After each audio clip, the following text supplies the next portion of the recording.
എല്ലാ പ്രിയപ്പെട്ടവർക്കും സ്നേഹം നിറഞ്ഞ നമസ്കാരം. നമ്മുടെ രാജ്യം 79ാം സ്വാതന്ത്ര്യദിനം ആഘോഷിക്കുകയാണ്. ത്യാഗനിർഭരമായ ഒരു കാലഘട്ടത്തിൻ്റെ സ്മരണകൾ പുതുക്കിക്കൊണ്ട് ധീരോദാത്തമായ പോരാട്ടങ്ങൾക്കൊടുവിൽ സ്വാതന്ത്ര്യത്തിനായി ജീവൻ വെടിയേണ്ടി വന്ന ധീരരക്തസാക്ഷികളായ ദേശാഭിമാനികളുടെ ഓർമ്മകൾക്ക് പുതുസ്മരണകൾ നൽകിക്കൊണ്ട് വീണ്ടും പിറന്നുവെക്കുന്ന ഈ പ്രഭാതം പുതിയ ധന്യതയിലേക്ക്, ഒരു വികസിത ഭാരതത്തിലേക്ക് യാത്ര ചെയ്യുന്നതിനുള്ള മുന്നോടിയായി നിങ്ങൾക്ക് മുന്നിൽ തെളിയുകയാണ്.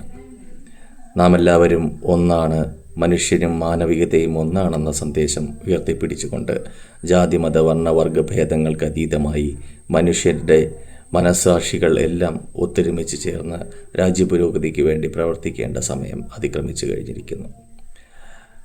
നാനാത്വത്തിൽ ഏകത്വം എന്ന ആശയത്തെ ഉയർത്തിപ്പിടിച്ചുകൊണ്ട് വിവിധ ഭാഷകൾ, വിവിധ ജാതികൾ, വിവിധ മതങ്ങൾ എല്ലാം ഏകസ്വരതയിലേക്ക്, ബഹുസ്വരതയിൽ നിന്നും ഏകസ്വരതയിലേക്ക് ഒന്നിച്ചൊഴുകുന്ന ഒരു ഗംഗാനദി പോലെ, യമുനാ പ്രവാഹം പോലെ, കാവേരി പോലെ സംഗമിക്കുന്ന ഈ ഭാരത പുണ്യഭൂവിൽ ജീവിക്കുവാനും ജനിക്കുവാനും, ഇവിടെ ഭാരതത്തിൻ്റെ പുരോഗതിക്ക് വേണ്ടി, ഭാരതത്തിൻ്റെ വളർച്ചയ്ക്ക് വേണ്ടി നമ്മുടേതായ സംഭാവനകൾ നൽകുവാനും സാധിച്ച നാം ഓരോരുത്തരും ധന്യരാണെന്ന് അഭിമാനിക്കുന്നു.